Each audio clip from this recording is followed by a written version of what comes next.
जोहार, जय झारखंड। आज मैं चर्चा कर रहा हूं झारखंड में राजनीतिक दलों का उत्पत्ति और उसके यस्त की कहानी को।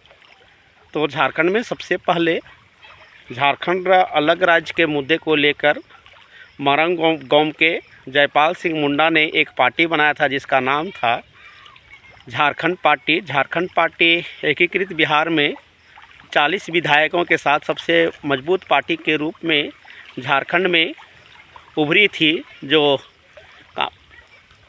मारंग गांव के जयपाल सिंह मुंडा के एक निर्णय कि वो झारखंड पार्टी को कांग्रेस पार्टी में विलय करेंगे, और उन्होंने जो विलय करा दिया उसी दिन से झारखंड पार्टी का अस्त हो गया। आज झारखंड पार्टी में बामुश्किल मात्र एक विधायक है। इसके बाद झारखंड पार्टी के साथ ही यहाँ पे कामाख्या नारायण सिंह राज परिवार की पार्टी जनता प्रजा पार्टी थी, जो आज ख़त्म हो चुकी है। इसके बाद कांग्रेस पार्टी आई। कांग्रेस पार्टी का जो आज मजबूती जो दिखाई दे रहे हैं, या इसके पूर्व में भी जो मजबूती थी, वो मात्र इसलिए थी कि मारंग गांव के जयपाल सिंह मुंडा ने अपनी पार्टी का विलय कांग्रेस पार्टी में कर दिया था, जिससे कांग्रेस पार्टी की जनाधार बढ़ी और कांग्रेस पार्टी आज कमोबेश तीसरी पार्टी के रूप में झारखंड में स्थापित है। हम चर्चा कर रहे हैं भारतीय जनता पार्टी, जो पहले जनसंघ था। इस पार्टी को स्थापित करने वाले श्रद्धेय स्वर्गीय रीतलाल प्रसाद वर्मा, जगदीश प्रसाद वर्मा जैसे लीडर जो झारखंड में जनसंघ और भारतीय जनता पार्टी के फाउंडर के रूप में, जिनको हम लोग देख सकते हैं, कड़िया मुंडा साहब को, समरेश सिंह को, जिन्होंने झारखंड में झारखंड के संदर्भ में वनांचल अलग राज्य की मांग को लेकर गोलबंदी किया और यहाँ पे भारतीय जनता पार्टी के जनाधार को बनाया। और आज भारतीय जनता पार्टी दूसरी बड़ी पार्टी के रूप में झारखंड में स्थापित है। हालांकि यह पार्टी समय समय पर अपने नेतृत्व को बदलते रही है, जिसके कारण यह पार्टी अपनी शक्ति, जो इसकी द्वितीय सशक्त पार्टी के रूप में रही है, कभी कभी यह पहला पार्टी या सबसे सशक्त पार्टी के रूप में भी झारखंड में स्थापित हुई है। चर्चा हम करेंगे। इसके साथ ही आरजेडी एक अच्छी शक्ति के रूप में, जो सीमावर्ती झारखंड राज्य के ज़िले हैं, वहाँ पर आरजेडी की अच्छा दबदबा हुआ करता था, लेकिन आरजेडी की भी शक्ति यहाँ पे करीब करीब छीन हो चुकी थी। लेकिन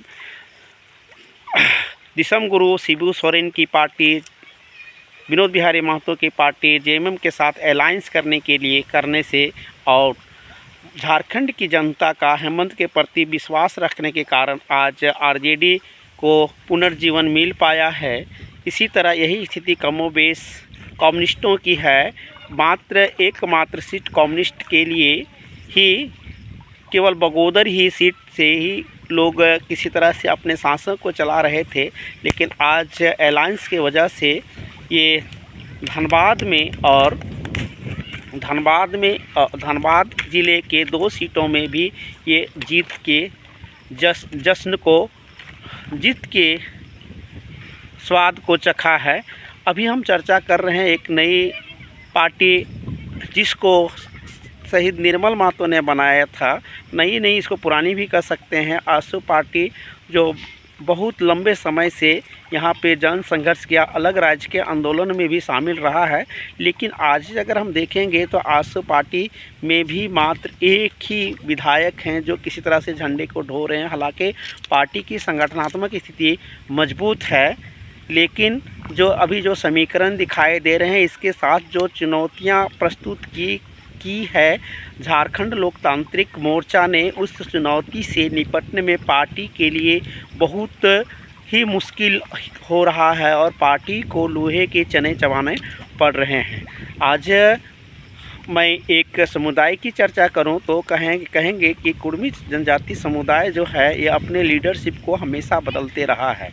एक दौर था जिस समय विनोद बिहारी महतो ने झारखंड मुक्ति मोर्चा शिबू सोरेन के बागी तेवर को देखकर शिबू सोरेन का कांग्रेस के प्रति झुकाव को देखकर उनसे जब अनबन हुआ था तो अलग होकर झारखंड मुक्ति मोर्चा विनोद गुट ने गुट बनाए थे, लेकिन इस गुट को सफलता नहीं मिल पाया क्योंकि उस समय महतो लोगों ने शिबू सोरेन को ही ज़्यादातर सपोर्ट किया।